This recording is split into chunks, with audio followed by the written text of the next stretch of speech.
Assalamualaikum warahmatullahi wabarakatuh. Selamat siang Bapak-Bapak, Ibu-Ibu, peserta webinar sekalian dimanapun berada. Perkenalkan, saya Aida Holandari, selaku pembawa acara pada kegiatan webinar siang hari ini. Selamat datang di acara webinar pajakku pada hari Kamis 14 Oktober 2021. Pada kesempatan kali ini, tema besar yang kami angkat adalah seputar salah satu peraturan perpajakan yang masih hangat, yaitu terkait pengenaan pajak pertambahan nilai atau PPN atas transaksi PMSE atau perdagangan melalui sistem elektronik atau yang lebih sering dikenal dengan e-commerce. Dengan berkembangnya teknologi dan dunia digital, semua aspek kehidupan kita saat ini jelas tidak terlepas dari internet, termasuk juga cara kita berbelanja yang semakin hari semakin banyak yang dibeli melalui channel-channel digital. Dan menanggapi perubahan perilaku ini, pemerintah akhirnya menerapkan PPN atas transaksi PMSE dengan tujuan untuk menciptakan equal playing field atau kesetaraan antara pedagang online dan juga offline.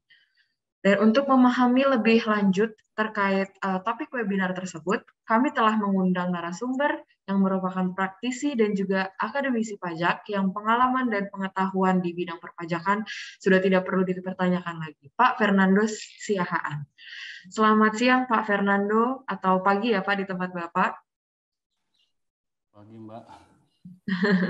Kami ucapkan terima kasih banyak karena sudah bersedia untuk berbagi wawasan dan juga pengetahuan mengenai topik webinar hari ini.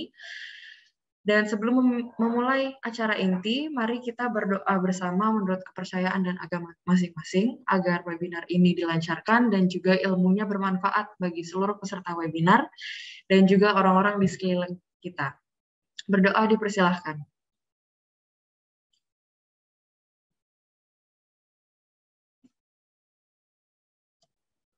Ya, berdoa selesai. Selanjutnya, izinkan saya menyampaikan aturan pada webinar kali ini. Yang pertama, bagi seluruh peserta webinar, dimohon untuk mute audio selama rangkaian pemaparan materi berlanjut, supaya lebih kondusif. Dan yang kedua, di sesi tanya-jawab, peserta dipersilahkan untuk menyampaikan pertanyaan melalui kolom chat, atau bisa juga raise hand untuk bertanya menggunakan video dan audio yang live. Baik, Bapak-Bapak, Ibu-Ibu, kami telah memasuki acara inti dari acara webinar hari ini. Tanpa berlama-lama lagi, langsung saja saya mulai acara webinar siang hari ini. Kepada Bapak Fernando Siahaan, kami persilahkan. Terima kasih Mbak Aida. Apakah suara saya terdengar ya Mbak? Terdengar jelas, Pak. Oke, baik. Mohon izin saya dikasih untuk screen sharing ini belum bisa.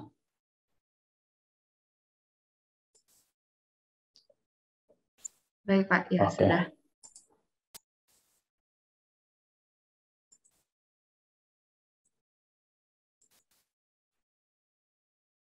Baik, selamat pagi, selamat sore Bapak Ibu semuanya, rekan-rekan semuanya. Terima kasih atas undangan dari pihak PT Pajakku untuk menyampaikan materi tax updates. Untuk pada saat ini materinya adalah pajak pertambahan nilai untuk perdagangan melalui sistem elektronik atau disingkat dengan PMSE. Sebelum saya mulai, izinkan saya perkenalan dulu. Nama saya adalah Fernando Siahaan. Pada saat ini saya sedang menempuh studi di doctoral program International Business Taxation di Vienna University of Economics and Business. Sebelumnya saya bekerja di Direktorat Jenderal Pajak. Jabatan saya terakhir adalah Kepala Seksi Pelayan di KPP Pontianak Timur, tetapi sebelumnya saya lebih lama menjabat Kepala Seksi Pengawasan dan Konsultasi 1. Demikian perkenalan singkat. Dan saya juga beberapa kali mengisi training di PT Mitra Pajakku ini. Selanjutnya, pada hari ini kita akan membahas PPN perdagangan sistem elektronik. Mohon maaf sebelumnya, Mbak Aida, moderator, saya dikasih waktu berapa lama untuk presentasinya? Untuk paparan ada 45 menit, Pak. Baik. 40 menit. Baik, teman-teman, ya saya akan menjelaskan materinya. Nanti di akhir acara mungkin ada tanya jawab, dan sekiranya ada pertanyaan yang tidak terjawab, saya lebih prefer untuk menjawab secara tertulis setelah acara ini daripada saya mencoba menjawab sesuatu yang masih buat saya sendiri meragukan, karena peraturan ini juga masih baru dan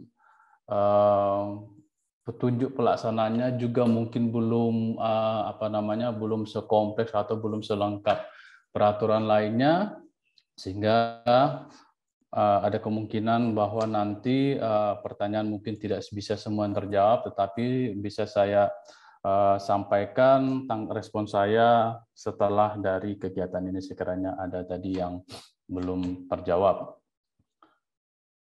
Baik, hari ini kita bicara tentang perdagangan melalui sistem elektronik (PPN). Seperti yang disampaikan tadi oleh moderator bahwa ini peraturan yang baru, dan peraturan ini ditetapkan atau diundangkan mengingat bahwa skala dari perdagangan melalui sistem elektronik dari tahun ke tahun meningkat secara besar, dan pemerintah menganggap perlu untuk menerapkan aturan untuk memberikan kepastian hukum kepada semua pemain di usaha perdagangan melalui sistem elektronik. Khususnya adalah perdagangan barang kena pajak tidak berwujud atau jasa yang berasal dari luar daerah pabean atau dari luar negeri, sehingga tercipta kesetaraan playing field atau kesetaraan level permainan antara pengusaha lokal dan pengusaha luar negeri. Dengan demikian, pengusaha lokal bisa bersaing secara sehat dengan yang konon katanya perdagangan dari luar negeri banyak yang belum dipajaki secara PPN di Indonesia. Dengan dikenakannya PPN atas barang kena pajak tidak berwujud dan jasa kena pajak yang berasal luar negeri, diharapkan level permainannya atau level pertandingannya menjadi sama. Dan juga mengingat prinsip dari PPN itu sendiri adalah destination principle, bahwa barang kena pajak tidak berwujud dan jasa kena pajak itu dikonsumsi di Indonesia, sehingga secara aturan Indonesia atau teks jurisdiksi Indonesia memiliki otoritas atau kewenangan untuk memungut PPN. Atas dasar itulah maka PPN atas perdagangan melalui sistem elektronik, khususnya yang berasal dari luar negeri, dipajaki dengan aturan yang diterbitkan yang akan kita bahas. Materi yang akan disampaikan, kita mulai dengan dasar hukum nanti, terus ketentuan umumnya. Berikutnya adalah karena mekanismenya pemungutan, maka nanti kita bahas penunjukan pemungut dan pemungutan PPN-nya. Selanjutnya adalah penyetoran, pelaporan PPN, dan ketentuan lain-lain beserta lampiran yang antara lain berisi siapa sih sekarang yang sudah ditetapkan sebagai PSME dan beberapa contoh yang kami ambil dari surat edaran Dirjen Pajak mengenai pemungutan PPN atas PMSE. Dasar hukum antara lain adalah Undang-Undang Nomor 6 Tahun 183 beserta perubahannya, atau kita sebut juga dengan Undang-Undang KUP. Yang berikutnya adalah Undang-Undang Nomor 8 Tahun 183 beserta perubahannya, yang kita sebut juga dengan Undang-Undang PPN. Berikutnya adalah Undang-Undang Nomor 11 Tahun 2020 Cipta Kerja atau Undang-Undang Cipta Kerja. Yang berikutnya Undang-Undang Nomor 2 Tahun 2020 tentang kebijakan keuangan negara terkait dengan COVID-19. Dan juga kita juga harus mengantisipasi adanya undang-undang HPP atau harmonisasi peraturan perpajakan yang sampai saat ini setahu sepaman saya belum diundangkan, tetapi sudah ditetapkan oleh DPR untuk menjadi undang-undang, yang antara lain isinya mengenai nanti tarif yang mungkin nanti efeknya ke materi atau muatan dari peraturan PMSE ini mengenai tarifnya, tetapi untuk sejauh ini hanya kami bisa sampaikan secara lisan mengenai tarifnya, tetapi materi yang disampaikan pada kesempatan kali ini sebatas yang sudah undang-undangnya yang sudah diundangkan. PMK nomor 48 tahun 148 tahun 2020 yang tentang tata cara penunjukan pemungut, penyetoran, pelaporan pajak PPN PMSE. Berikutnya adalah Perdirjen nomor 12 tahun 2020 petunjuk pelaksanaan dari PMK tersebut, dan surat edaran nomor 44/PJ 2020 tentang petunjuk pelaksanaan penunjukan pemungut PPN PMSE. Jadi itu dasar hukum di dalam pembuatan materi ini yang akan kita bahas. Selanjutnya sekiranya nanti ada materi yang tidak tersampaikan bisa merujuk kepada peraturan-peraturan tersebut di atas. Saya jelaskan dulu ketentuan hukum umumnya bahwa PPN dikenakan atas pemanfaatan barang kena pajak tidak berwujud dan jasa kena pajak dari luar daerah pabean di dalam daerah pabean melalui PMSE. Jadi intinya bahwa cakupan dari peraturan ini adalah pemanfaatan barang kena pajak tidak berwujud atau jasa yang berasal dari luar daerah pabean atau sederhananya adalah luar negeri yang dimanfaatkan, yang dikonsumsi di dalam daerah pabean atau di dalam wilayah Indonesia. Jadi dengan demikian Indonesia memajaki atas konsumsi atau pemanfaatan barang-barang tersebut. PPN dipungut, disetorkan, dilaporkan oleh pelaku pengusaha PMSE yang ditunjuk oleh DJP. Jadi pemungutan yang dilakukan baik penjual atau penyelenggara PMSE hanya berdasarkan penunjukan. Sehingga kalau tidak ditunjuk, yang melakukan pemungutan adalah pemungutan sendiri atau penyetoran adalah pembeli atau konsumen akhir. Atas pemanfaatan barang tidak berwujud dan jasa yang berasal peraturan perundangan di bidang perpajakan tidak dikenai PPN atau dibebaskan dari pengenaan PPN, dikecualikan dari pengenaan PPN. Jadi memang yang sudah dikecualikan atau dibebaskan dari pengenaan PPN, misalnya buku, pelajaran segala macam, itu tetap tidak dikenakan tidak dikenakan PPN PMSE. Jadi masih mengikuti ketentuan umum. Di sini yang dikenakan memang yang merupakan objek dan dikenakan atau terutang PPN. Sebagai ilustrasi sebelum kita masuk ke definisi, bahwa ini ilustrasinya bahwa ada pedagang penyedia jasa dari luar negeri, katakan perusahaan yang menyediakan konten barang atau jasa digital, katakan software, film, musik, segala macam, dia menjual barang atau jasa digital dalam bentuk apapun, katakan dia melalui penyelenggara PMSE. Untuk selanjutnya nanti ini disebut PPMSE. Katakan melalui websitenya penyelenggara PMSE dan dibeli oleh penerima jasa digital, pembeli akhir. Ini untuk itu ini ada beberapa kombinasi kasusnya nanti, skemanya nanti bisa kita lihat siapa pihak yang memungut PPN. Tetapi untuk pertama ini yang perlu saya jelaskan adalah playernya, siapa pihak-pihak atau subjek yang terlibat di dalam PMSE. Jadi ini disebut dengan pedagang atau penyedia jasa atau penjual. Ini penyelenggara yang sebagai pihak di dalam perantara di dalam negeri di wilayah Indonesia, dan pembeli barang adalah konsumen akhir atau subjek pajak dalam negeri Indonesia. Nah, pedagang ini memberikan jasa dan selanjutnya menerbitkan invoice serta memungut PPN PMSE. Inilah PPN PMSE. Sekali lagi saya jelaskan, ini hanya satu contoh kasus, hanya salah satu skema. Skemanya nanti bisa jadi invoice-nya diterbitkan oleh PMSE, bisa jadi teksnya juga nanti dipungut oleh PMSE. Jadi ini salah satu skema hanya untuk menjelaskan subjek-subjek atau pihak-pihak yang terlibat dalam PMSE. Dalam hal ini, katakan sebagai contoh pedagang atau penjual jasa ini ditunjuk oleh DJP sebagai pemungut PMSE, maka untuk itu selain dia menerbitkan invoice, dia juga memungut PPN. Sebentar. PPN.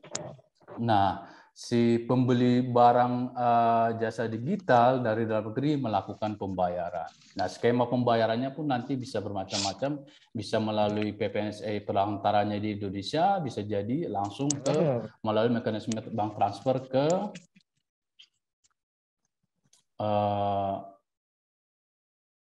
penjualnya. Sebentar saya cek kolom cek. Oke.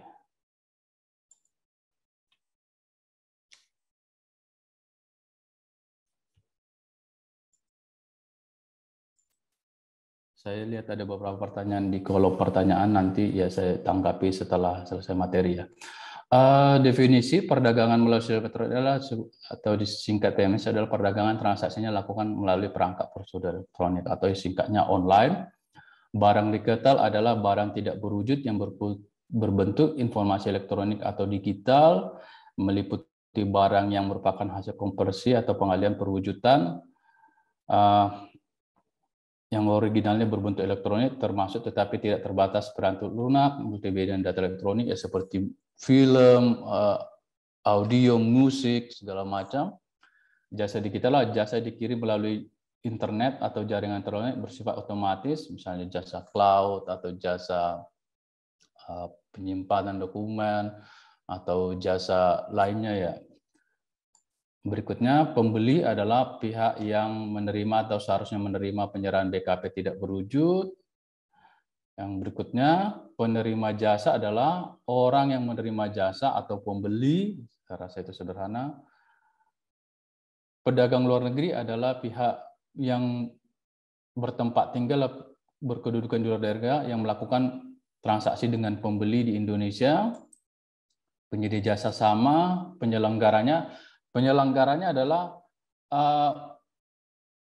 pelaku usaha penyedia sarana komunikasi elektronik yang digunakan untuk transaksi perdagangan. Jadi PPMSE adalah pihak perantara yang menyediakan sarananya. Bisa berupa marketplace, bisa berupa katakan pihak di Indonesia yang menyelenggarakan website, menjual, memasarkan produk dari BKP dan jasa kena pajak dari luar negeri di Indonesia.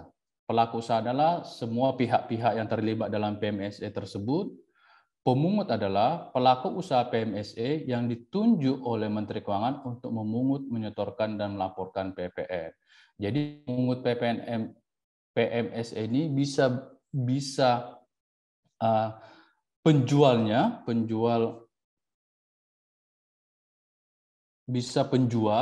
dalam contoh penjual bisa jadi nanti penyelenggara PMSE-nya atau PPNSM-nya yang ditunjuk oleh pemerintah untuk melakukan pemungutan.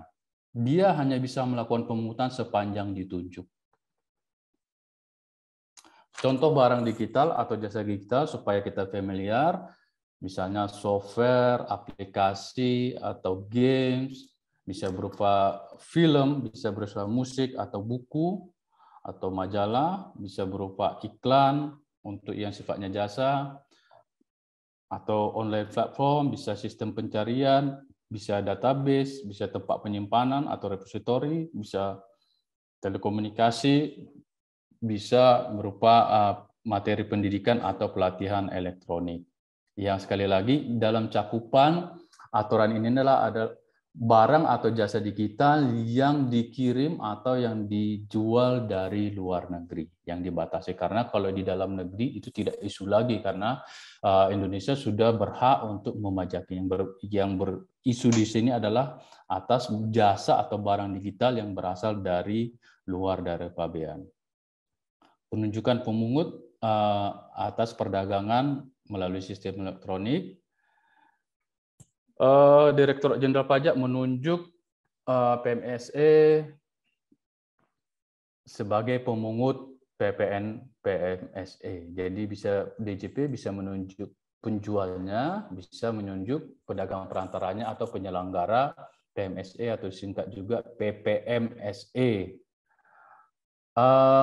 Jadi sifatnya penunjukan, tidak otomatis semua online platform, bahkan yang mungkin teman-teman atau rekan-rekan sudah familiar bahwa ini perusahaan, bahwa ini web ini menjual dokumen atau jasa atau barang digital, otomatis PMS, otomatis pemungut PPN tidak. Jadi hanya terbatas pihak-pihak yang ditunjuk oleh Direktorat Jenderal Pajak untuk memungut. Listnya nanti bisa kita lihat di lampiran.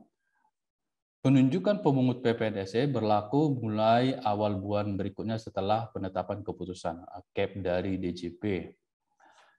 Nah, untuk tujuan operasional, DJP membatasi atau menggunakan kriteria tertentu sebagai acuan menunjuk perusahaan yang sebagai pemungut PMSE.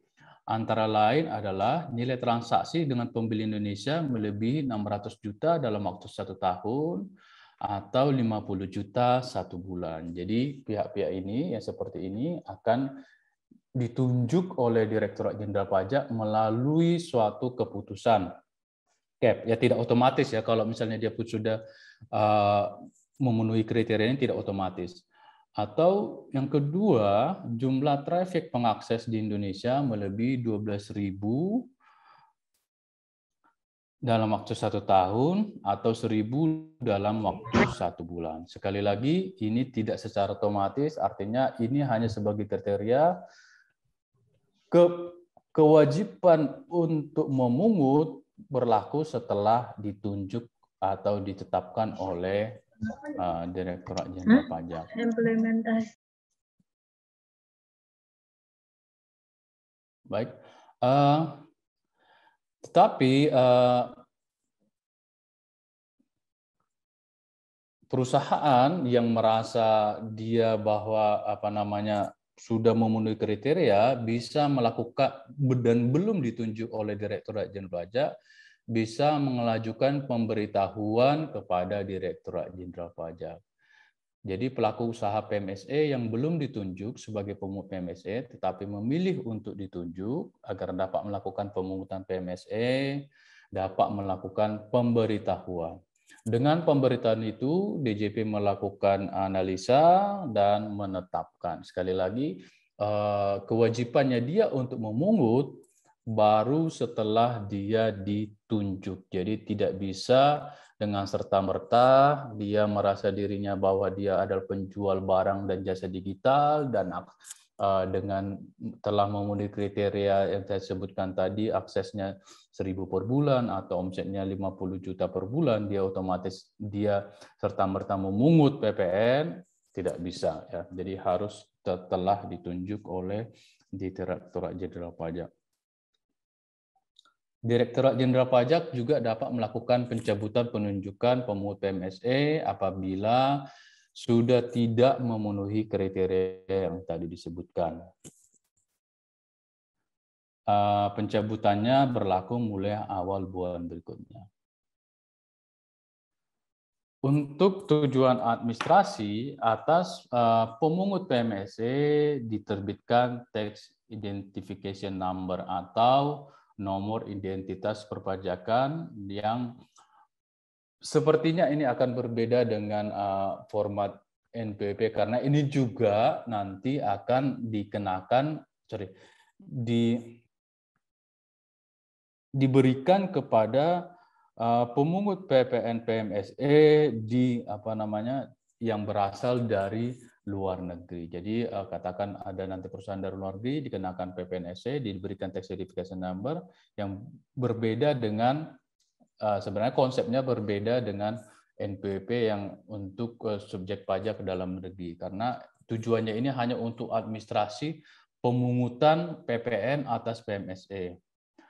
Nomor identitas perpajakan diberikan oleh Direktorat Jenderal Pajak dengan menerbitkan surat keterangan terdaftar atau kartu nomor identitas perpajakan seperti yang tampilannya seperti yang ada di sini di layar. Ini saya ambil dari Per 12 dan SE yang terkait dengan PMSE ini. Ini teknis aktivasi akun. Pemungut PPNSE wajib melakukan aktivasi akun dan pemutakhiran data secara online di media atau website yang sudah disediakan oleh Direktorat Jenderal Pajak. Pemungut PMSE yang telah melakukan aktivasi akun dapat menggunakan aplikasi atau sistem yang ditentukan disediakan oleh DJP untuk melaksanakan hak dan kewajibannya. Apa tadi hak dan kewajibannya? Adalah memungut, menyetorkan, dan melaporkan PPN PMSE. Jadi dengan media itu atau aplikasi itu dia melaporkan berapa PPN yang dia pungut, berapa yang sudah dia setor, dan siapa pihak-pihak yang dipungut PPN-nya. Ini adalah matriks transaksi matriks transaksi pemungut PMSE. Dengan skema ini kita bisa mengetahui siapa sih pihak-pihak yang harus memungut PMSE. Sekali lagi, tidak serta-merta pihak penjual atau pihak perantara yang melakukan pemungutan PMSE. Yang melakukan pemungutan PMSE adalah pertama dia harus ditunjuk, yang kedua adalah kriterianya dia adalah yang menerbitkan invoice. Nah, kalau teman-teman atau rekan-rekan kesulitan untuk menentukan siapa pemungut, apakah bahwa teman-teman sebagai konsumen apakah harus menyetorkan sendiri, mungkin bisa refer ke tabel ini. Ini ada di pasal 11/12 tahun PJ 2020 narasinya, tetapi tabel ini sendiri bisa dilihat di lampiran SE 44 PJ 2020. Contohnya kalau dia penyerahan secara langsung, artinya tanpa melalui PMSE, apabila penjualnya ditunjuk sebagai pemungut, maka yang pihak memungut adalah penjual. Berikutnya, apabila penyerahan secara langsung, artinya tidak perantara, artinya kita beli software itu langsung melalui website di luar negeri,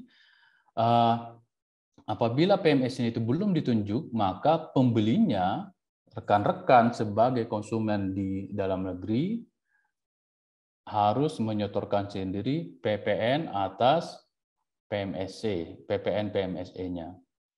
Yang berikutnya, apabila dia melalui PMSE dan PMSE itu adalah pemungut, melalui penyelenggara PPNSE, penjualnya adalah pemungut, PPMSE-nya juga pemungut, tetapi penerbit invoice-nya adalah penjual, maka yang memungut adalah penjual. Jadi, atau contoh berikutnya, apabila penjualnya adalah pemungut melalui PPNSE, tetapi yang menerbitkan invoice-nya adalah PPNSE, maka pemungutnya adalah PPMSE yang ada di Indonesia. Logiknya mungkin bisa kita dapat bahwa siapa yang memungut PPN adalah pihak yang menerbitkan invoice apabila kedua belah pihak itu ditunjuk sebagai PPNSE. Contohnya ini ya, contoh 3 dan 4 ini, kedua belah pihak ditunjuk sebagai PPNSE, tetapi yang menerbitkan invoice adalah, kalau untuk contoh 3 adalah penjual, maka yang memungut adalah penjual. Kalau yang memungut invoice adalah PPNSE, maka yang memungut adalah PPNSE. Contoh 5 dan 6, penjual di luar negeri ditetapkan sebagai PPNSE untuk contoh 5 dan 6. PPNSE atau perantaranya di Indonesia tidak ditunjuk sebagai pemungut. Nah, apabila penjual menerbitkan invoice, maka yang memungut PPN adalah penjual karena dia ditunjuk sebagai PPNSE. Yang berikutnya, apabila yang konteks nomor 6 ya, nomor 6, penjualnya PPNSE tetapi penjualnya ditunjuk sebagai pemungut dan melalui PPNSE, tetapi PPNSE itu bukan pemungut, invoice-nya pun diterbitkan oleh PPNSE, maka atas hal tersebut PPN-nya harus disetor sendiri oleh pembeli akhir. Jadi kenapa? Karena tadi saya sebutkan selain dia harus ditunjuk sebagai PPNSE, pihak yang memungut adalah pihak yang menerbitkan invoice. Karena untuk tujuan penghitungan PPN-nya, invoice itu adalah menjadi acuannya.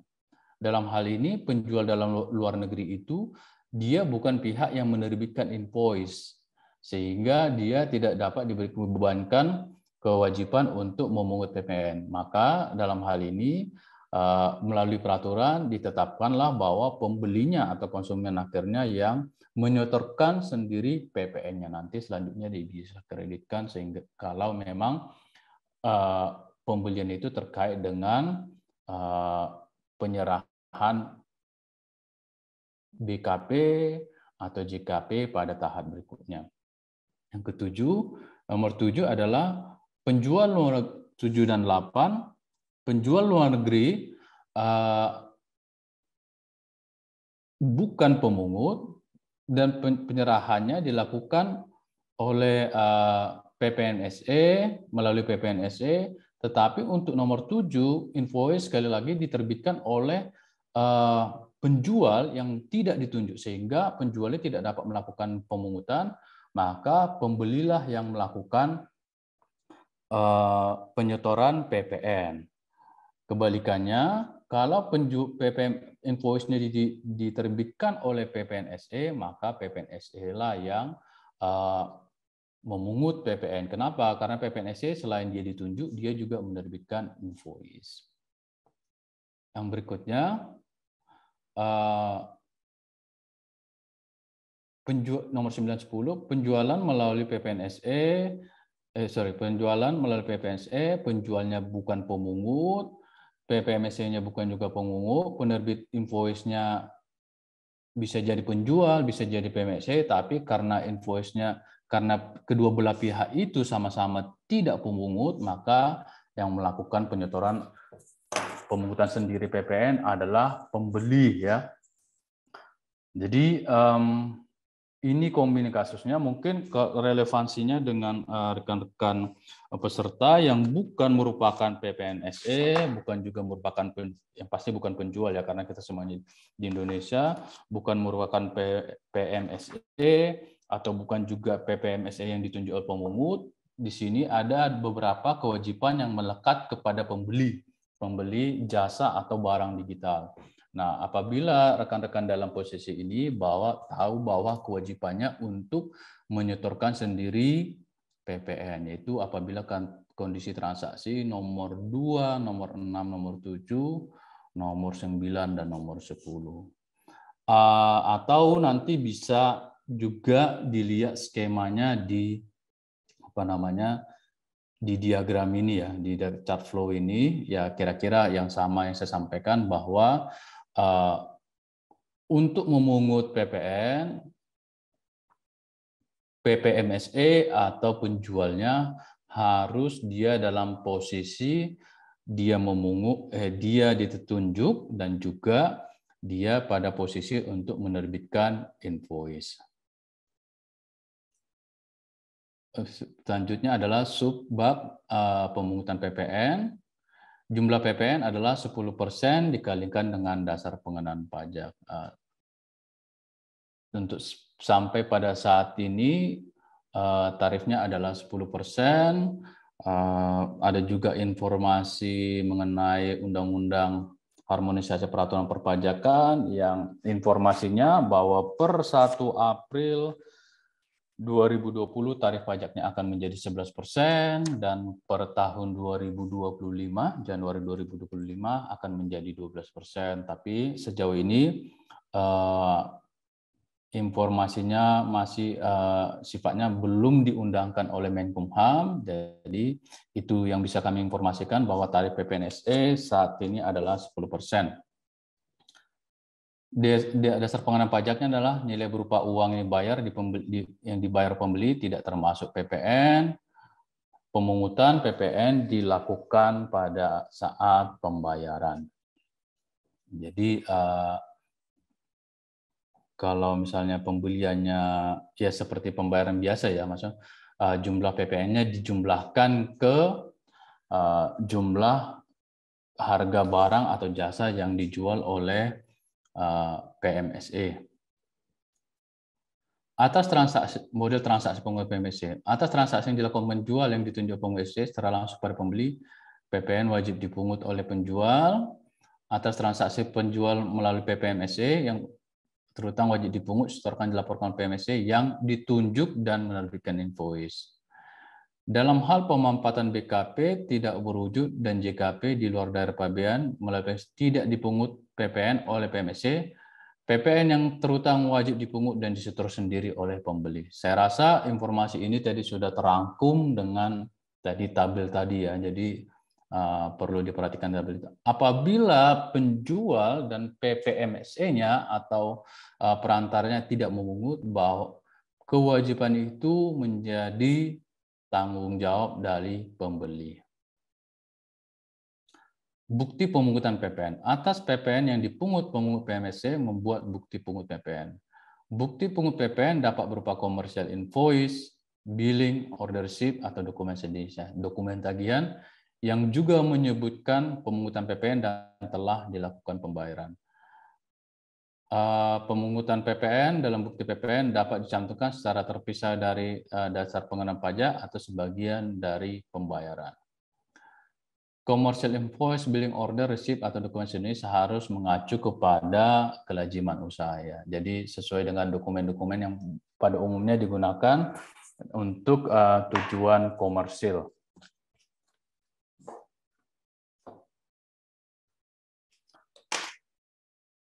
Dalam hal pengusaha kena pajak atau pembeli, ya, rekan-rekan mungkin sebagian adalah pelaku usaha yang bermaksud untuk melakukan pengkreditan terhadap seluruh masukan atau seluruh pembelian yang berhubungan dengan penyerahan barang kena pajak atau jasa kena pajaknya, maka berhak untuk mengkreditkan. Tetapi untuk dapat mengkreditkan itu, di dalam invoice itu harus tercantum nomor pokok wajib pajak pihak yang melakukan pembelian. Jadi disebutkan sini, dalam hal pengusaha kena pajak sebagai pembeli bermaksud untuk mengkreditkan PPN yang dibayar sebagaimana tercantum dalam bukti PPN, pengusaha kena pajak harus memberitahukan keterangan berupa nama NPWP kepada pemungut PMSE. Jadi kalau misalnya sesudah kalau wajib pajak dalam posisi membelikan, kalau dia rasional dan dia merasa bahwa PPN yang dia bayar itu berhubungan dengan penyerahan yang terutang PPN di tahap berikutnya, kalau dia rasional kan dia akan berpikir untuk mengkreditkan. Bagaimana agar dapat mengkreditkan? Dia harus menyerahkan atau memberitahukan NPWP-nya atau identitasnya kepada pemungut PPN PMSE. Bisa itu berupa penjualnya, bisa berupa penyelenggara PMSE-nya atau PPNSE-nya. Bukti pungut PPN merupakan dokumen tertentu yang kedudukannya dipersamakan dengan faktur pajak. Artinya bisa dikreditkan dengan syarat dia mencantumkan nama dan nomor NPWP pembeli atau alamat email atau pos elektronik dari pembeli yang terdaftar dalam administrasi Direktorat Jenderal Pajak. Dalam hal bukti PPN belum dapat mencantumkan nama NPWP atau alamat email, bukti pungut PPN dimaksud termasuk dokumen yang tertentu yang kedudukan dipersamakan faktur pajak sepanjang dilampiri dengan dokumen yang menyatakan akun pembeli pada sistem PMSC memuat NPWP dan alamat email. Artinya di sini diberikan lagi kesempatan lain dalam hal tadi kan seperti disampaikan bahwa invoice-nya atau dokumen yang dipersamakan dengan faktur pajak itu mengacu pada invoice yang berlaku umum atau lazim. Dalam hal wajib pajak ini atau sebagai pembeli tidak bisa membuktikan bahwa nama dan NPWP-nya tercantum di dalam invoice tersebut, maka ada kemungkinan lain yang diberikan kesempatan bahwa dia bisa mengkreditkan sepanjang dia bisa menunjukkan bahwa dalam akunnya itu mengacu kepada NPWP tertentu yang merupakan milik dari pembeli atau pihak yang nanti yang akan mengkreditkan.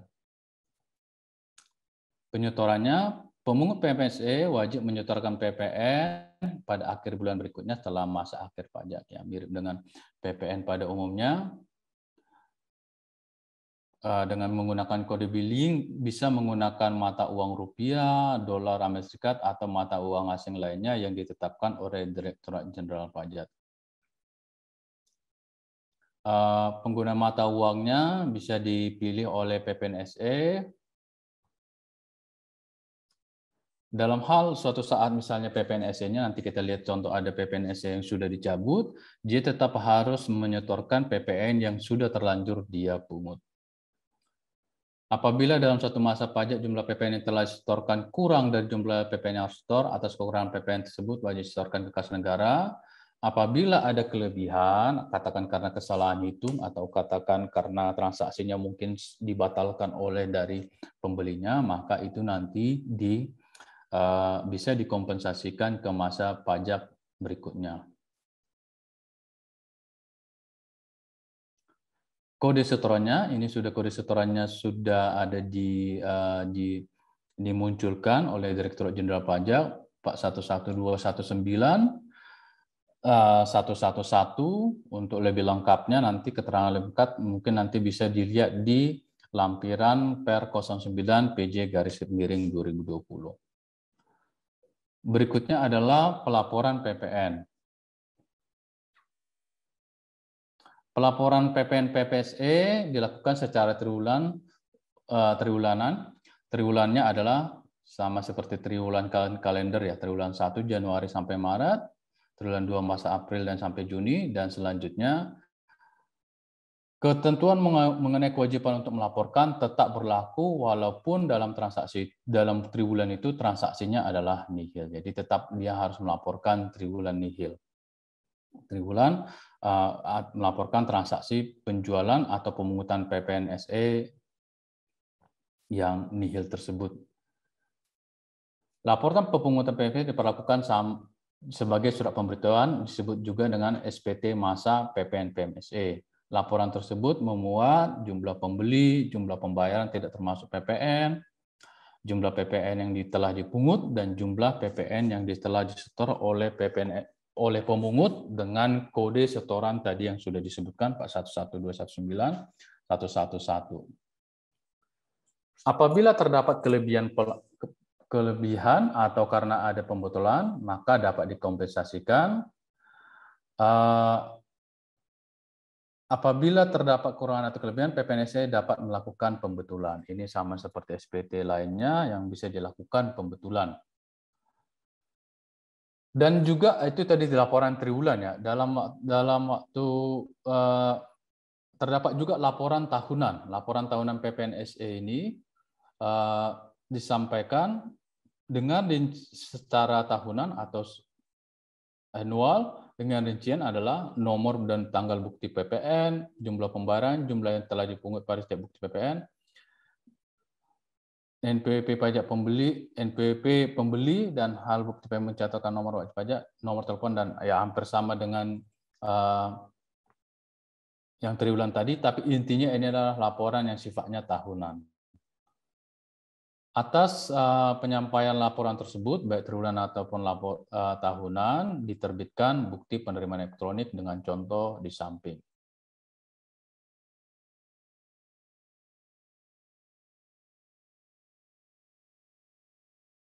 Ketentuan lain-lain, Ini ada kemungkinan pemungutan ganda ya. Jadi bisa jadi dalam hal telah dilakukan pemungutan PPN oleh pemungut PPN SE, katakan bisa oleh penjual, bisa melalui PPN SE, tetapi pembeli, katakan pembeli ini kurang aware atau dia merasa bertanggung jawab untuk menyetorkan sendiri PPN-nya sehingga PPN-nya menjadi double. Misalnya ya, sebentar.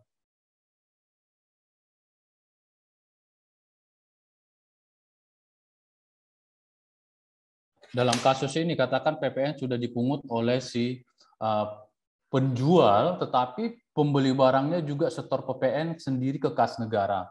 Dalam hal ini terjadi penyetoran PPN ganda, maka untuk mendapatkan haknya, wajib pajak atau pembeli barang dalam negeri ini dapat melakukan hal-hal sebagai berikut.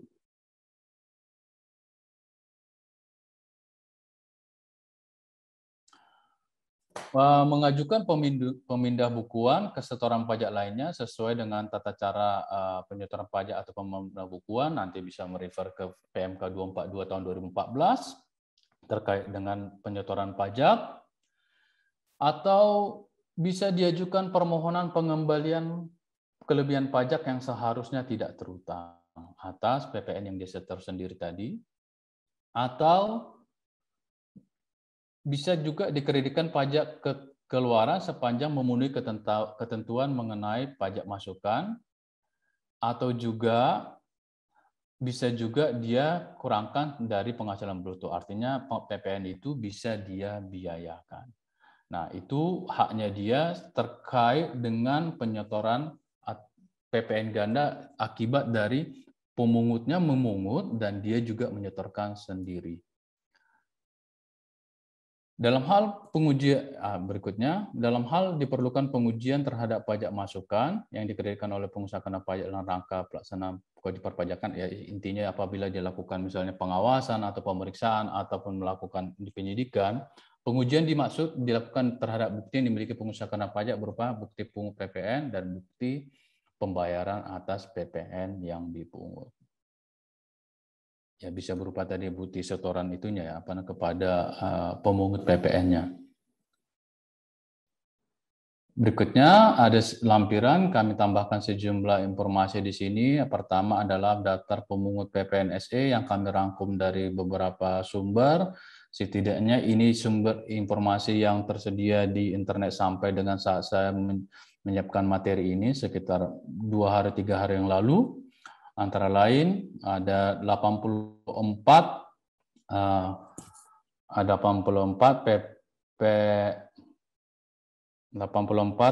pemungut PMSE, pemungut PPN PMSE. Jadi kalau rekan-rekan merasa berhubungan atau merasa memiliki transaksi dengan transaksi pembelian barang atau jasa digital dari pihak-pihak ini, rekan-rekan harus tahu kewajiban apakah posisi menyetor sendiri atau dipungut PPN oleh pihak-pihak tersebut, ya, pihak-pihak yang disebut di sini. Jadi nanti bisa diperhatikan lagi apakah rekan-rekan ada melakukan transaksi pemanfaatan jasa digital atau pembelian barang digital dari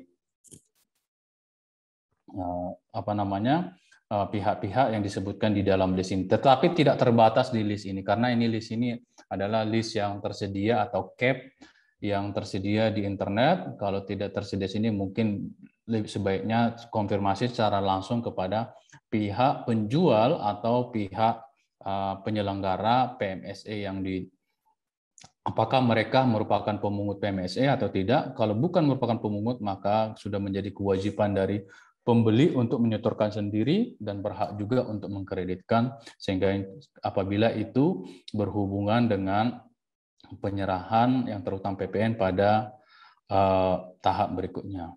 Yang berikutnya ada beberapa contoh. Sebenarnya contoh ini adalah contoh dari materi-materi apa tadi tabel itu ya, contoh 1 mengacu kepada contoh yang tabel nomor 1 misalnya, atau contoh 2 nanti mengacu kepada tabel kolom baris nomor 2 ya.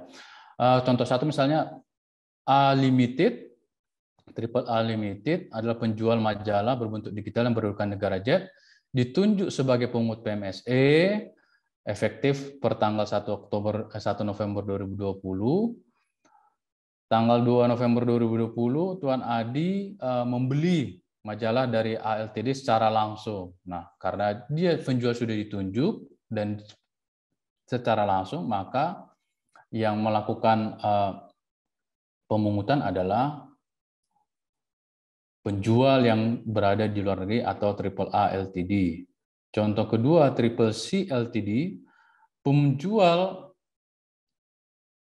majalah digital berkedudukan di negara Y dan tidak ditunjuk sebagai pemungut, dan ada konsumen di Indonesia yang membeli secara langsung. Maka karena Triple C Ltd bukan pemungut, maka yang wajib memungut adalah konsumen di Indonesia atau pembeli akhir ya. Yang berikutnya adalah Triple A Ltd adalah penjual majalah yang berbentuk digital yang berkedudukan negara Z, ditunjuk sebagai pemungut PMSE. Sekali lagi, penjualnya sudah ditunjuk PMSE. Ditunjuk sebagai pemungut PPNSE. Pada tanggal 5 November, Tuan Chandra pembeli Indonesia membeli majalah digital dari ALTD melalui PTD. Triple D. PT Triple D merupakan PPNSE yang telah ditunjuk sebagai pemungut PPNSE, tetapi invoice tetap diterbitkan oleh Triple A Ltd. Maka yang memungut adalah A Ltd. Satu lagi saya bahas, nanti teman-teman bisa lihat contohnya ya, contohnya di materi saya sampaikan. Ya, ini kira-kira contoh dari tabel yang tadi saya sudah sampaikan. Triple A Ltd adalah penjual majalah berbentuk digital yang negara Z, ditunjuk sebagai pemungut PPNSE.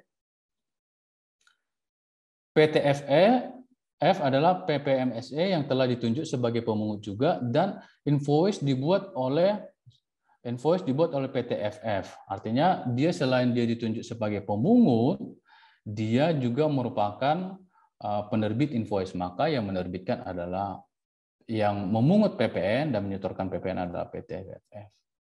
Nanti rekan-rekan bisa lihat contoh-contoh selanjutnya. Ini uraian atau deskripsi dari tabel yang tadi sudah sampaikan di dalam materi inti. Saya sampaikan contoh terakhir. Triple C Ltd adalah penjual majalah digital yang berkedudukan negara Y dan tidak ditunjuk sebagai pemungut PPNSE. PT TJ perantara Indonesia juga tidak ditunjuk, maka siapa yang memungut adalah pihak yang membeli. Jadi sekali lagi, pihak-pihak baik penjual maupun perantara atau disebut juga PPNSE hanya memungut PPN PPMSE kalau dia ditunjuk. Kalaupun dia sudah ditunjuk, pihak yang melakukan pemungutan adalah pihak yang menerbitkan invoice. Terus dalam hal tidak ada pihak yang ditunjuk, yang melakukan pemungutan adalah pembeli akhir di Indonesia. Dan pembelinya memiliki hak untuk melakukan pengkreditan sepanjang invoice yang diterbitkan oleh baik penjual maupun PPNSE itu mencantumkan nama dan identitas dari pembeli. Sekiranya pun nama dan identitasnya tidak tercantum dalam invoice, masih diberikan kemungkinan dapat mengkreditkan sepanjang dia menunjukkan di dalam akun yang dia terdaftar itu sudah refer atau sudah mengacu kepada NPWP atau nama yang dimiliki oleh pembeli. Dengan demikian dia berhak mengkreditkan.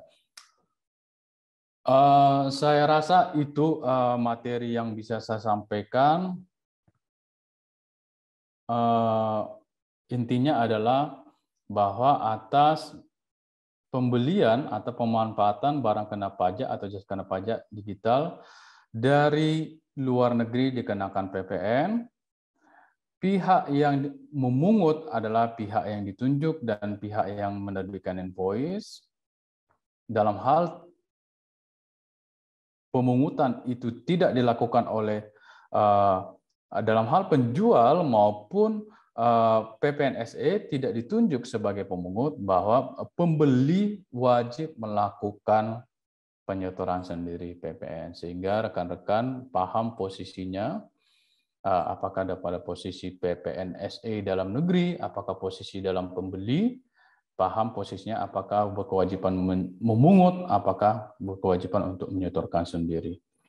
Demikian, saya mohon maaf apabila materi yang disampaikan ada kurang. Untuk selanjutnya, sebelum kita masuk ke diskusi, saya kembalikan ke moderator. Terima kasih. Baik, terima kasih banyak Pak Fernando atas paparannya. Tadi lengkap banget ya Pak, mulai dari kriteria pemungut PPN, terus mekanisme penyetoran dan pelaporan PPN-nya, sampai ada contoh-contohnya sekaligus. Saya yang tadinya hanya tahu sedikit aja on the surface tentang PPN atas PMSE, sekarang jadi tercerahkan. Oke, bagi Bapak-Bapak, Ibu-Ibu peserta webinar, materi yang dipaparkan oleh Pak Fernando dapat diakses melalui link yang saya kirim via kolom chat ya, Bapak-Bapak, Ibu-Ibu, di bit.ly/materi PMSE, sesuai yang saya tulis di kolom chat. Nah, selanjutnya kita memasuki sesi diskusi tanya-jawab. Untuk Bapak-Bapak, Ibu-Ibu yang memiliki pertanyaan bisa disampaikan via kolom chat di Zoom ini, di webinar ini, atau juga bisa raise hand, nanti bisa sampaikan secara langsung. Baik, untuk yang pertama, kita mulai saja ya Pak Fernando. Ya, saya rasa saya bisa langsung baca yang dari kolom chat ya Mbak ya. Oke, iya. Langsung saya tanggap ya. Baik, Oke, saya dari Bu Sulistia dari Star Vision.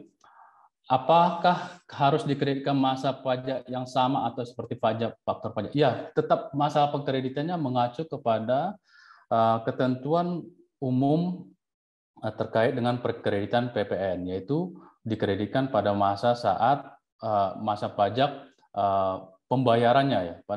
Tadi kan bukti pungutnya diterbitkan pada saat dilakukan pembayaran. Nah, masa pajaknya pun masa pajaknya mengacu kepada masa pembayaran. Apakah pengkreditannya bagaimana? Pengkreditan seperti pengkreditan PPN pada umumnya pada masa pajak yang sama atau 3 masa berikutnya. Seperti itu. Ya. Yang berikutnya, bagaimana cara kita mendapatkan invoice dari Facebook dan Google? Jadi kalau Facebook dan Google ini, saya disclaimer dulu ya, maksudnya saya dari sudut pandang netral, artinya saya tidak ada pretensi terhadap Facebook dan Google ini. Facebook dan Google memiliki beberapa perusahaan yang mungkin menangani bisnis tertentu. Saran saya adalah Ibu atau rekan-rekan perhatikan persis dengan perusahaan Facebook atau Google apa Bapak dan Ibu bertransaksi. Perhatikan apakah Facebook atau Google yang ada di yang lawan transaksi itu apakah ada di dalam list PPNSE, list pemungut PPMSE yang sudah disebutkan. Kalau memang dia ada list dalam yang disebutkan, PPN-nya akan dipungut dan disetorkan oleh pemungut PPNSE tersebut, baik Facebook maupun Google. Jadi kan Facebook, sekali lagi ya, Facebook, Google ini ada di beberapa negara, ada yang mungkin khusus bicara masalah advertising, ada yang masalah bisnis tertentu, ada mungkin yang terkait dengan layanan tertentu. Nah, ini tergantung dari apakah perusahaan yang menjadi lawan transaksi atau vendor atau penjual itu apakah dia masuk dalam list PPN, list pemungut PPN PMSE. Kalau dia masuk dalam list itu, maka dia wajib memungut PPN dan menerbitkan invoice. Jadi untuk hal ini ya sekali lagi sebaiknya korespondensi terlebih dahulu dengan pihak supplier yang memberikan barang atau jasa digital kepada perusahaan tersebut ya. Materinya di-share ya silakan minta di Mbak moderator mungkin bisa dibantu untuk men-share dokumen materinya.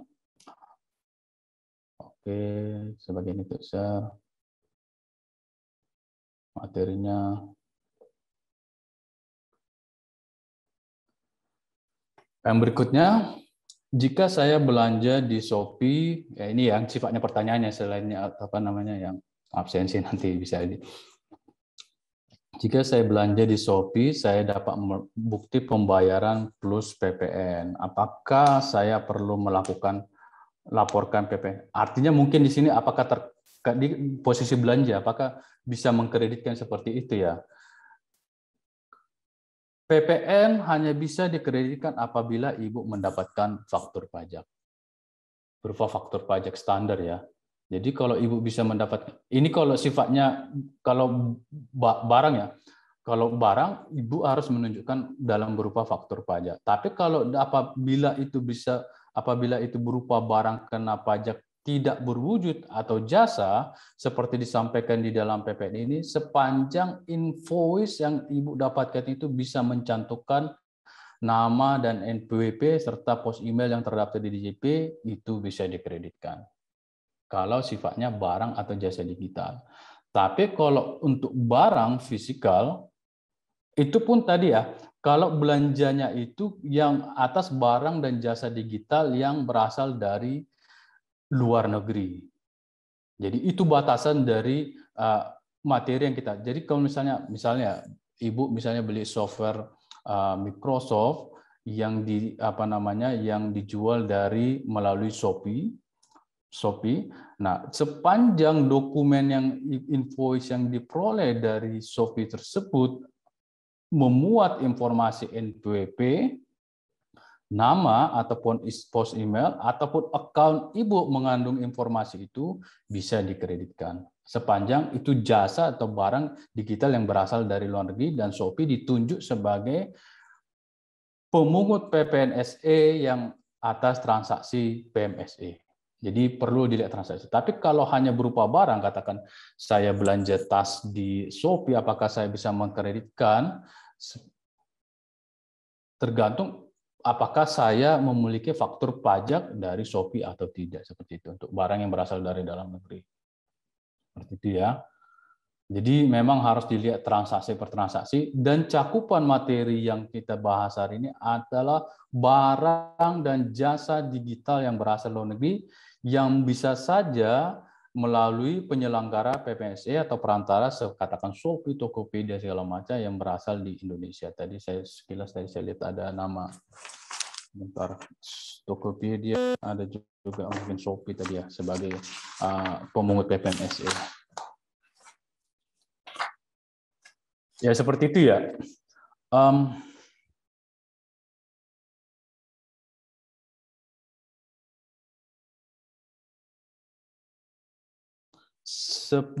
Pembeli jika bertransaksi dengan vendor ini pertanyaan berikutnya. Seperti pembeli jika bertransaksi dengan vendor PMSE, pembeli melaporkan PPN-nya di form B1 atau B2.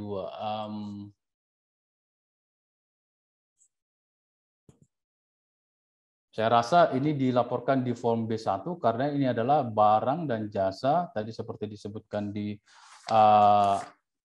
peraturannya, barang dan skop dari peraturan ini adalah barang dan jasa yang berasal dari luar daerah pabean. Jadi itu termasuk kepada impor ya. Jadi masuk di B1.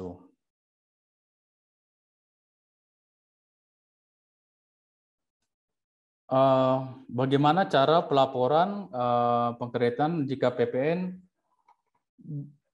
dalam mata uang asing? Jadi dalam hal mata uang asing, jumlah rupiahnya adalah sejumlah rupiah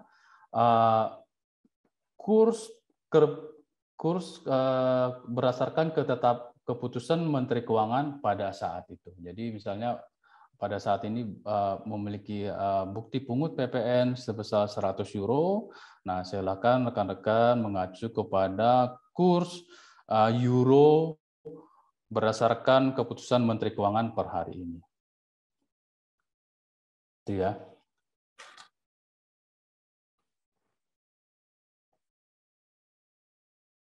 Ya, ini bagus ya Pak Khalid Ridwan.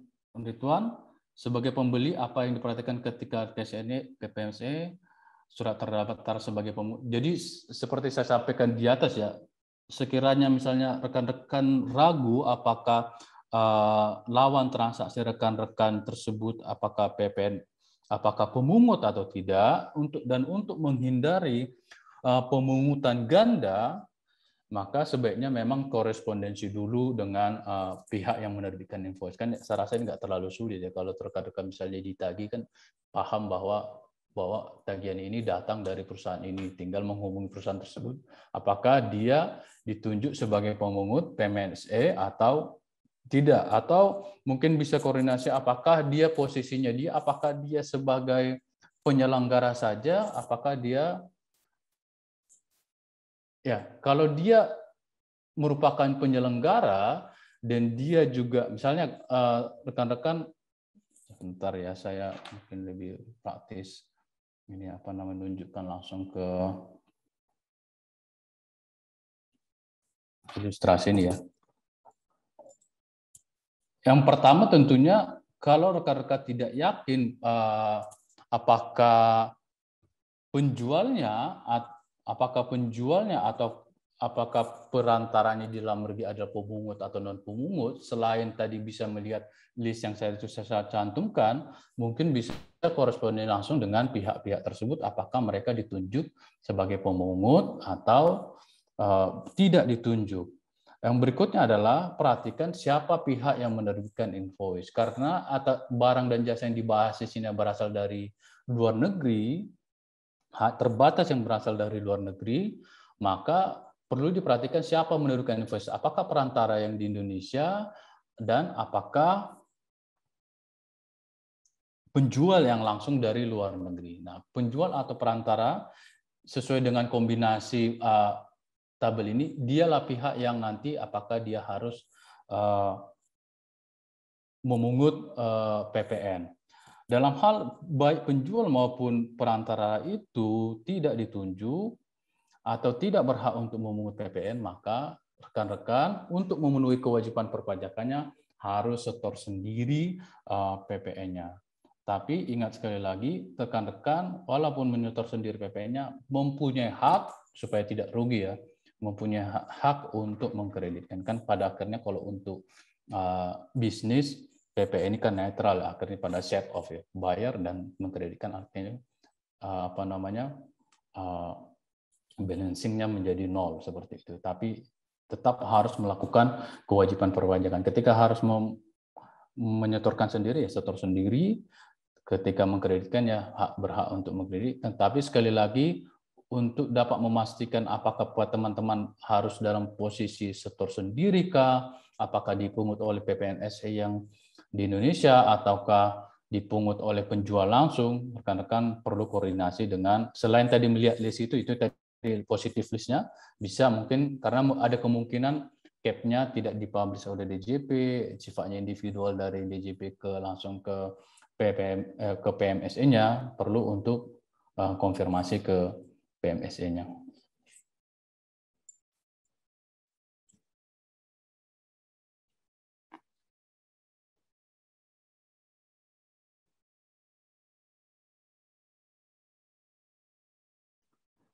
Untuk pelaporannya sepahaman saya adalah dengan menggunakan aplikasi atau web tersendiri, jadi hal yang terpisah dengan PPN ya, tidak sama dengan SPT masa PPN. Jadi ini ada SPT masa PMSE tersendiri.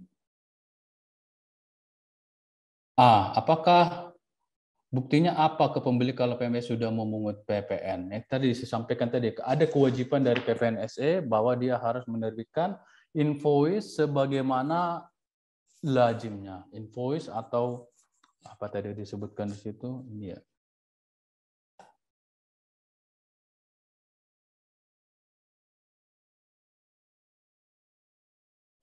Billing order atau receipt atau dokumentasi lainnya yang menyebutkan pemungutan PPN dalam bukti PPN bisa include bisa terpisah ya, bisa PP-nya itu digabungkan dengan tagihannya, bisa terpisah dari jumlah pokok dari tagihannya. Nah, ya itulah bukti dari pemungutan PPN yang dilakukan oleh pemungut PPN SE yang ditunjuk oleh DJP.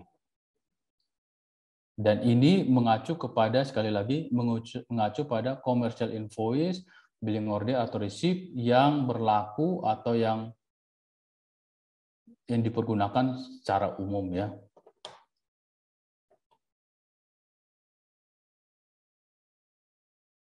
Saya lanjut ke Bu Dwi Retnosari.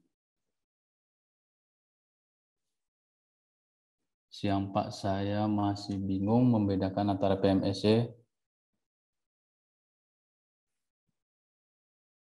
Jadi ya,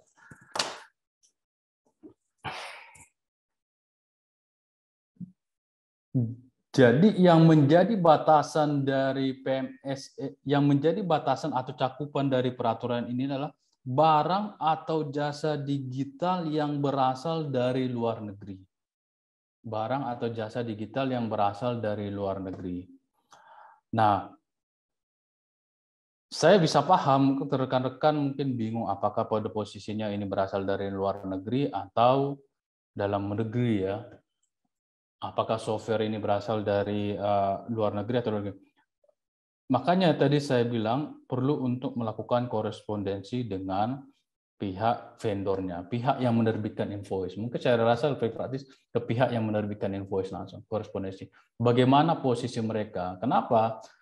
Ya wajib pajak bisa saja pada posisi aman misalnya menunggu ya supaya lebih aman setor sendiri. Tapi kan menjadi rugi nanti apabila ternyata si penjual maupun PPMSE ini yang ditunjuk supaya menguntit itu memungut sendiri, memungut dan rekan-rekan menyetorkan sendiri. Nah, dalam hal itu kan bisa terjadi double pembayaran. Maka untuk lebih amannya, saran saya adalah akan melakukan korespondensi kepada pihak yang menerbitkan invoice, apakah mereka sudah memungut PPN. Kalau mereka merasa tidak memiliki kewajiban untuk memungut PPN, katakan karena tidak ditunjuk sebagai pemungut PPC, maka yang menyetorkan adalah pembeli. Seperti itu. Jadi ya dan rekan-rekan kan pada posisi pembeli, saya rasa komunikasi antara pembeli dan penjual itu hal yang atau pihak yang menerbitkan, apalagi pihak yang menerbitkan voice ya, hal yang komunikasi yang wajar. Artinya sesuatu yang lumrah dalam bisnis sehingga teman-teman bisa mengetahui posisinya apakah harus setor sendirikah atau menunggu dipungut dan diberikan bukti pungut oleh pihak yang ditunjuk pemungut, baik itu penjual maupun penyelenggara PPMSE.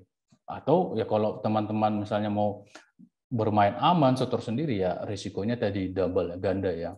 Walaupun sebenarnya di ketentuan tadi sudah diberikan solusinya bisa berupa pembukuan, pengembalian pajak tidak terutang atau pengkreditan maupun pembebanan pembiayaan secara untuk di dalam pengurang penghasilan bruto di laporan keuangan. Pak Ridwan tadi. Saya urut aja ya rekan-rekan ya. Ridwan.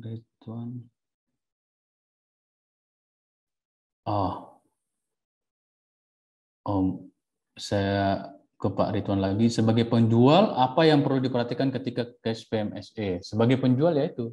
Sebenarnya penjual lebih gampang ya. Kalau sebagai penjual tinggal dan penjual saya rasa tahu posisinya apakah dia pembeli, apakah dia ditunjuk pemungut atau tidak pemungut PMSE. Kalau dia ditunjuk sebagai pemungut PSE, dia harus melaporkan apabila dia ditunjuk sebagai pemungut, dia harus memungut PPN PMSE tersebut. Seperti itu ya. Jadi gampang, dia hanya menunggu cap dari Direktorat Jenderal Pajak untuk ditunjuk sebagai PPNS pemungut. Kalau dia pada posisi pemungut ya, dia harus melakukan pemungutan dalam hal yang sama dia sebagai penerbit invoice. Tapi kalau dia ditunjuk tapi bukan dia yang menerbitkan invoice, katakan penerbit invoice-nya adalah perusahaan lain yang berada di daerah Indonesia, maka kewajiban dia ya tidak ada. Dia tidak memungut PPN atas PMSE tersebut. Sekali lagi refer atau merujuk kepada tabel tadi matriksnya. Tapi yang untuk dapat mengetahui posisinya dalam tabel tersebut, pertama kali dia harus mengetahui posisinya apakah dia ditunjuk atau tidak. Bagaimana dia tahu atau tidak tahu? Yang pasti Direktorat Jenderal Pajak ketika menunjuk seseorang sebagai pemungut, Direktorat Jenderal Pajak menyampaikan surat keputusannya ke wajib pajak tersebut sebagai penunjukan PPNSE.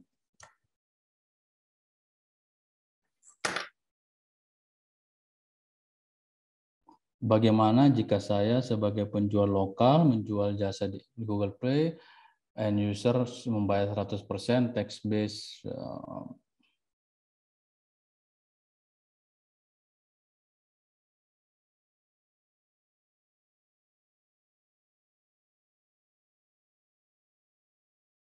end of month, saya akan menagih 70%. Teman-teman mungkin bisa mengikuti kasusnya di chat juga ya. Saya juga berusaha mencerna ini. Pada akhir bulan, saya akan menagih 70% atas porsi saya, tetapi kalau hanya memperhatikan 70%.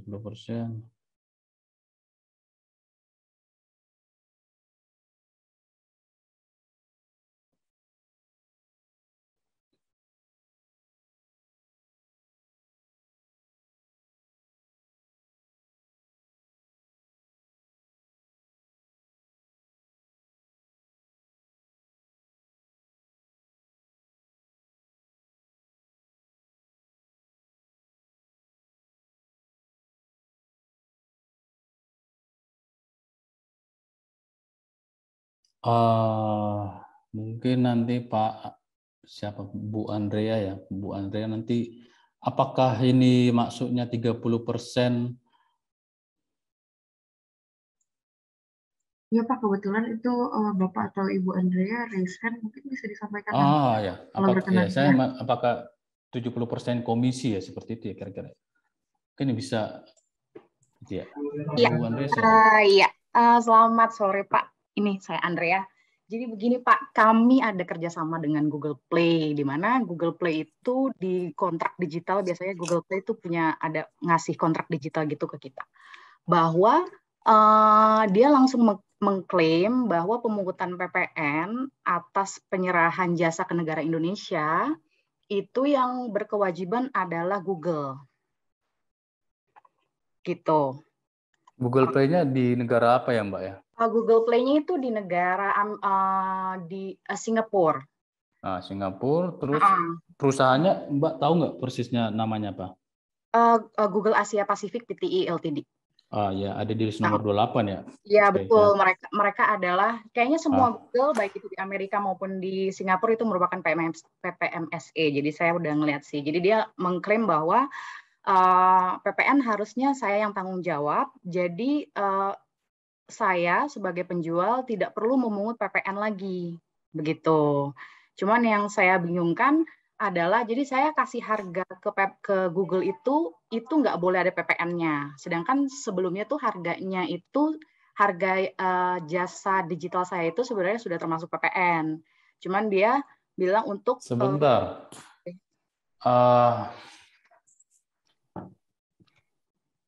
Jadi kayak ada revenue sharing gitu, Pak. Jadi misalnya let's say saya kasih harga 10.000 ke Google, kemudian nanti Google end user kan akan bayar ke Google kan melalui Google Play. Jadi Google akan charge 10.000 ditambah 1.000. Nah, kemudian sebentar Mbak. Sebentar Mbak. Saya harus hati-hati sekali menjawab pertanyaan ini. Ini kan acaranya terbuka untuk umum. Pendapat saya juga ada konsekuensinya. Kalau Bapak tidak keberatan, saya kasih waktu nanti setelah acara ini, mungkin nanti dari pihak pajakku mungkin bisa bantu untuk mengkoordinir, nanti kita bisa diskusi mengenai ini. Oke? Seperti itu ya Mbak Andrea ya? Boleh Pak. Boleh Pak. Ya, saya mohon maaf nggak bisa nama-namanya. Ya, nanti saya kasih waktu untuk inilah untuk kita Iya memang ini agak diskusi pelik ya, sih memang jadinya. seperti itu ya Mbak ya. Saya karena apa namanya saya harus hati-hati, saya juga netral dalam hal ini. Apa yang saya sampaikan adalah sikap saya sebagai praktisi ataupun akademisi yang netral seperti itu. Betul. Oke, Mbak, nanti mungkin komunikasi ke Mbak Aida atau ke saya nanti langsung setelah. Terima kasih Mbak. Sama-sama Pak. Yang berikutnya Pak Bima Akbar dari PT Saka. Kami ada transaksi dengan Jum dan karena melakukan pembelian pemesanan untuk pembayaran kartu kredit invoice atau karyawan terus kami melakukan merimbus. Iya, ini berarti terkait dengan pengkreditannya. Sekali lagi kan Jum ini kemungkinan digunakan untuk tujuan operasional kantor. Artinya kalau seperti ini buat PT Mitra Pajakku, penggunaan Jum ini adalah untuk tujuan operasionalnya, untuk tujuan bisnisnya, maka PT Mitra Pajakku berhak untuk mengkreditkan pembayaran PPN yang dipungut oleh Jum atas pembelian jasa digital berupa Jum ini. Tapi sekali lagi untuk tujuan formalnya seperti sudah dijelaskan di peraturan tadi bahwa invoice-nya itu harus memuat informasi baik nama maupun NPWP dari pihak yang hendak mengkreditkan seperti itu secara formal. Jadi kalau atas nama karyawan ya yang mengkreditkan karyawan, kalau karyawannya menggunakan untuk tujuan kepentingannya bisnisnya pribadi ya. Tapi kalau untuk perusahaan ya sebaiknya menggunakan akun perusahaan seperti itu. Ya saya hanya menyampaikan sesuai ketentuan saja ya, ketentuan formal syarat peraturan seperti apa. Pengkreditan PM seperti itu ya tadi terkait Jum ya. Sekali lagi terkait pengkreditan tadi yang bisa mengkreditkanlah pihak yang nama dan NPWP-nya tercantum di dalam invoice ya, commercial invoice.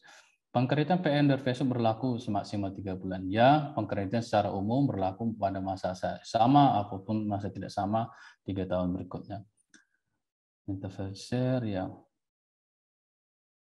Ya, ini sesuai dengan KMK pada saat tanggal invoice atau bukti pungut itu kan dibuat pada saat tadi pembayaran. Maka kurs KMK pada saat pembayaran. Saya kurang tahu pada saat bukti pungut ya, PPN pada saat bukti pungut, pada saat pembayaran. Karena bukti pungut itu sebagai dokumen yang dipersamakan dengan faktor pajak, itulah menjadi acuan nanti pengkreditan, yang mana kursnya mengacu pada saat bukti pungut atau pembayaran.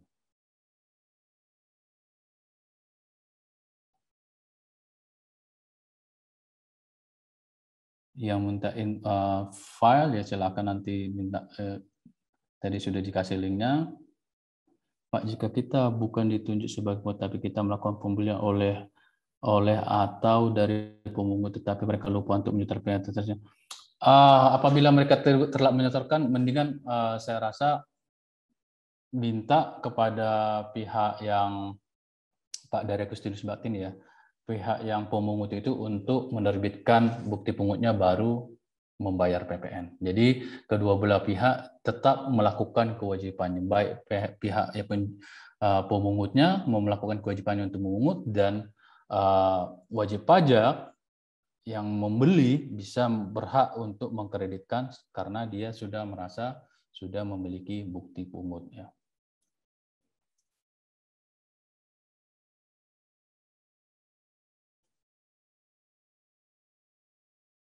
Apakah PPN yang telah dipungut PMSE akan muncul pre-populated dalam aplikasi e-faktur?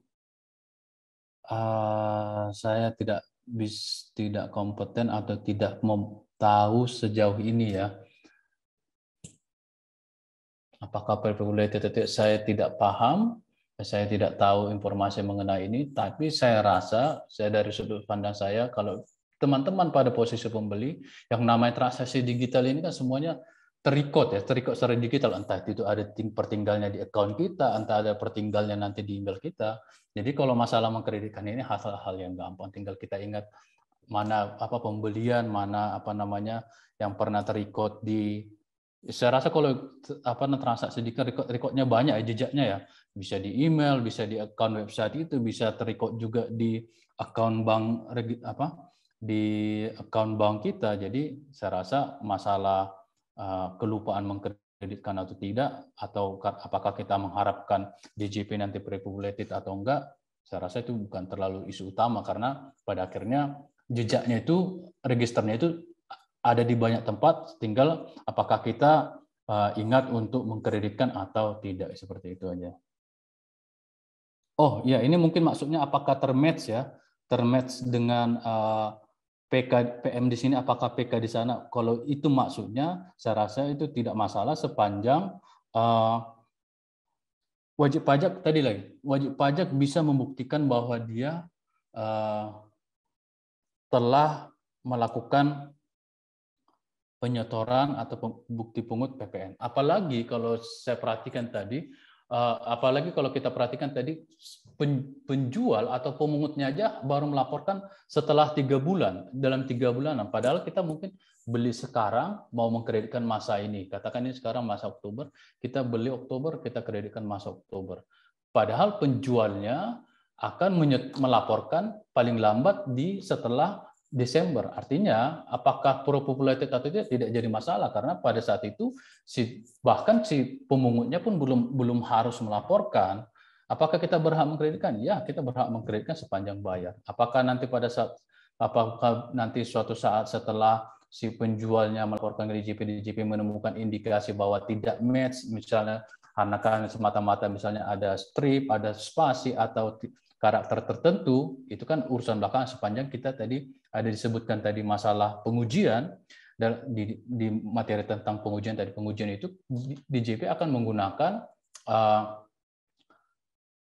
akan melihat kepada invoice ataupun bukti pembayaran dari si pembeli. Artinya buat rekan-rekan yang sudah merasa bayar PPN dan memiliki informasi bahwa di invoice itu ada NPWP atau identitas penjual, itu aman buat dia untuk mengkreditkan. Sekali lagi, tapi berlaku ketentuan umum mengenai pengkreditan PPN.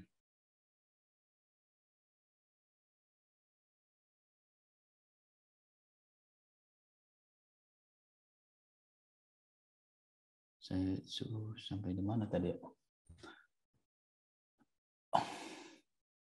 PPN dipungut PMBSE bisa dikreditkan? Ya, bisa dikreditkan selama Selamat sore, saya bertanya, jika sudah terdaftar sebagai PMBSE maka pemunguti dikategorikan subjek pajaknya masih tetap mengacu kepada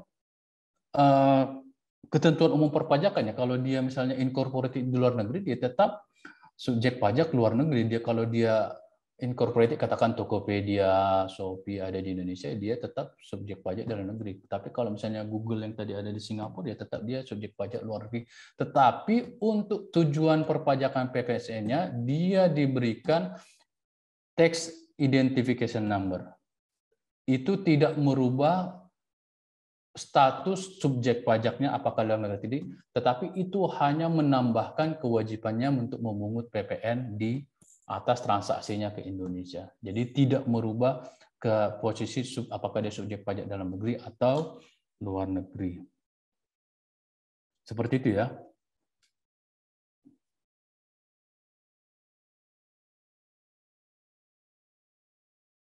Jadi kalau saya sebagai pembeli dan juga sebagai penjual, berarti pelaporan PPN tidak.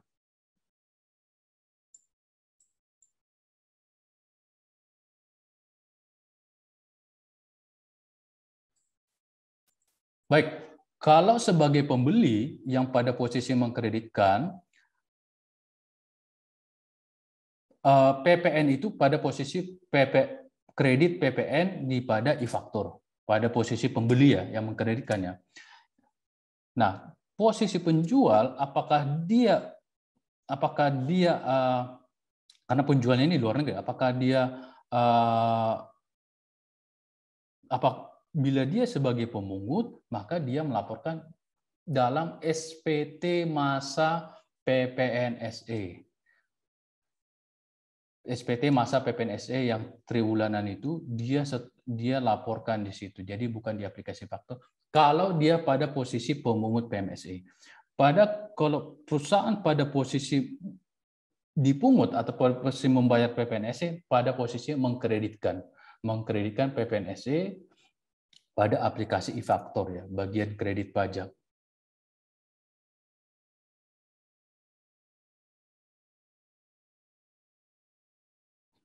Masih banyak sekali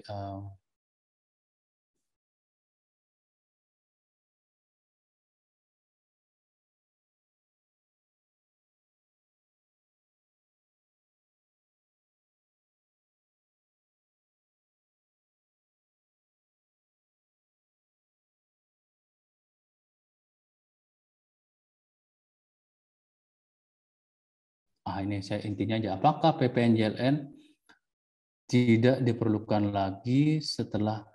Nah, ini PPNJLN ini yang apabila transaksinya seperti ini ya. Jadi dari Pak Rohyadi, PPNJLN itu apabila transaksinya ini pembeli langsung harus disetorkan sendiri oleh pembeli. Ada transaksi nomor 2 apabila itu transaksinya langsung dari penjual luar negeri sampai ke pembeli dalam Indonesia yang penjual luar negerinya bukan pemungut.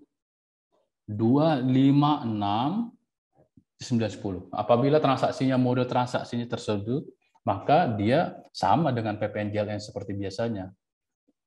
Seperti itu ya.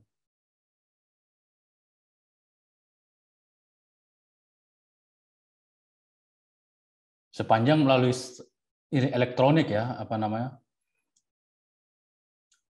Oh iya, tadi saya kembali ke chat lagi.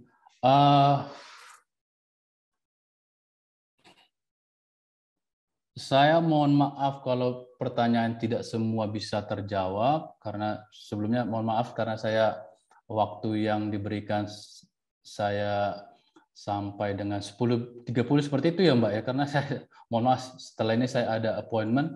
Apakah bisa saya selebihnya direkap saja pertanyaannya, nanti saya jawab tertulis?